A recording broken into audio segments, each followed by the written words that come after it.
Yung normally na everyday routine ko, tuwing umaga, pagkagising ko, ayan, kakagising ko lang mga bangga. So, eto, di ba nga, may mga skincare tayong ginagawa or what.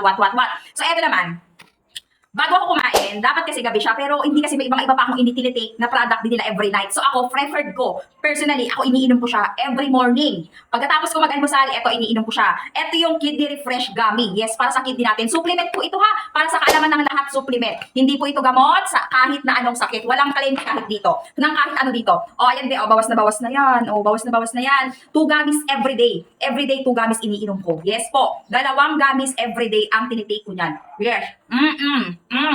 Anong flavor? Ang sarap. Hindi gamot para sa kahit anong sakit.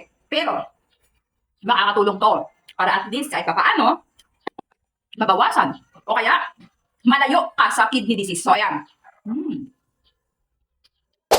Try mo lang din. 2 gummies everyday lang. Supplement. Supplement. Hindi gamot sa kahit na anong sakit. Walang claims na kahit ano dito. So, take note. Once na nagbe-breastfeeding ka or nagbe-maintenance ka o may ibang gamot na iniinom, or galing kang opera, wag mo munang i-take to ha. Kunyari, gusto mo talaga, magpa-check ka muna kay doktor mo para sure tayo. So, sa isang bottle nito, meron tong 60 gummies. So, isang buwan mong iinumin yon kung gusto mong ma-refresh ang iyong kidney. Oh, ayan. Ito ng oras. Para bumili kayo.